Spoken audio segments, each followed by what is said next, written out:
When you think of MMORPGs today, what comes to mind? Probably some of the more recent games like Guild Wars 2, Final Fantasy XIV, or maybe Black Desert Online. If you're a veteran, maybe you think of games like RuneScape or World of Warcraft. When I think of MMORPGs, I like to think of myself as a veteran in the genre, watching tons of games come and go, dip in and out of popularity. During the evolution of MMORPGs during the early 2000s, it was fascinating to see what types of games were coming out, and more importantly, what subgenres within the MMORPG landscape were being created. Ragnarok Online could arguably be considered the sole reason the anime MMORPG was born, but I'd like to think some of the credit also goes to a game called FlyFF, or FlyFF, or FLIF. Released all the way back in 2004 in Korea and then 2005 in North America, FlyFF was the first large-scale anime MMORPG I ever set my eyes on, and to no surprise, many others. World of Warcraft and many other MMORPGs during the early 2000s like EverQuest boasted a huge player base during this time in the industry, but all of them had one common gate that a kid like me and many others couldn't get past. You had to have money to play the game. Asking my parents for a $60 game back then, as well as an additional $15 a month to continue playing, would have been an absolutely insane thing to ask, and I feel like a lot of kids probably felt the same. It's gonna flip out. Okay. Buy me a new one? No. No.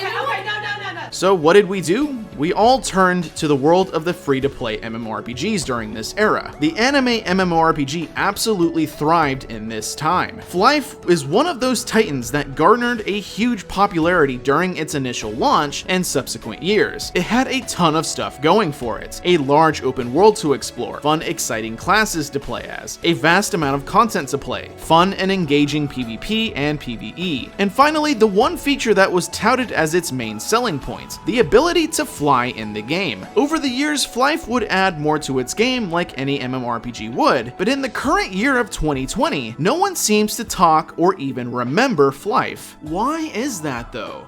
Any quick Google search will give you quite a few people on Reddit asking if the game is dead, and with the current situation going on in the world, people are starting to think of FlyFF again. I really hope I'm saying that right, guys. I've watched videos of people saying it that way. I'm gonna be taking a look at an MMORPG called FlyFF Legacy. Anyways, recent topics on the Reddit community shows that people still think about this game fondly and want to come back only to find that the game is largely, well, devoid of players that it used to have. Maybe it was various updates, pay-to-win schemes in its current free-to-play model, competition, or ultimately age that drove away players, but FlyFF is definitely nowhere near as soaring as it used to be. After we dive into some of the game's history and where it is currently, I'd like to ask you, the viewer, the question: is FlyFF dead or alive?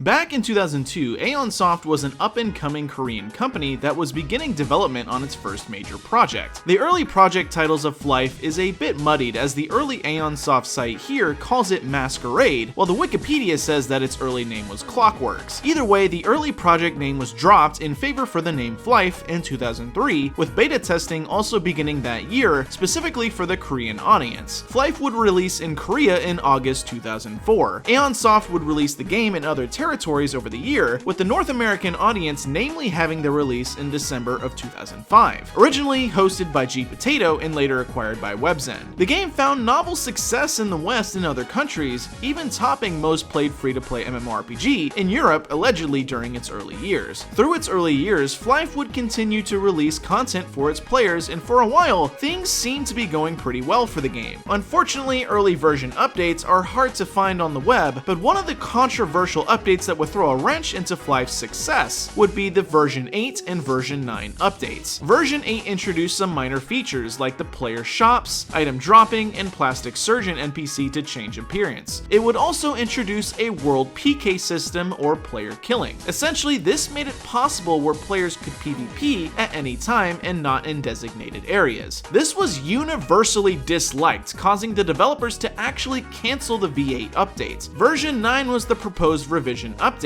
that would address the issues players had with the new PK system. However, nothing was really changed with the version 9 update in comparison to version 8, essentially releasing as a disguised version 8. Prior to this update, there were dedicated PvP servers, but with version 9, players were subject to PvP regardless of the server they chose. In addition to a new frustrating PK system, there was de-leveling, meaning that you could lose levels from dying and losing experience. In addition, there were other questionable changes like kill stealing being allowed, various nerfs to classes, a shoddy pet system, and overall just really badly implemented features that drove away a large number of FlyF's player base. Further compounding on a player base that was leaving the game, hackers and exploits began running rampant. Many player accounts found themselves losing items they worked incredibly hard for, with the game devs doing little about it. Duping and economy crashes have also occurred in the past, destroying any value the legit player base accrued with their dedication, adding another reason for the dying player base to continue in its decline. After the V8 and V9 debacle, and eventually backtracking on the PvP changes, later versions kept adding more features and content to play. Things like dungeons, a housing system, added features to the gearing system, etc. But nothing seemed to really change about the immense grinding the game required from players. While games like MapleStory are looked back fondly upon for the difficulty it had for leveling up and progression, FlyFF had the opposite effect. Leveling would take entirely too long, consisting mostly of grinding mobs with a party to effectively level up, and with the XP loss upon death, it turned into even more of a grind most of the time. Unfortunately, this has been a constant throughout the game's entire life, with the developers doing little to help alleviate the slow leveling speed, except with items that can be obtained in the cash shop, like experience scrolls, making a lot of the game essentially pay to progress once players reach a certain level. Updates have gotten more and more infrequent over the years, with the development team, now known as Gala Inc. or Gala Lab Corp., seeming to slip FlyFF into maintenance mode. For instance, a notable update that hit FlyFF in an effort to revamp the game was FlyFF Gold, which was a rework of the UI and various features within the game. After FlyFF Gold, or V19 in this case, V20 wasn't released until 4 years later, which is an incredibly long period of time to have players waiting for new content.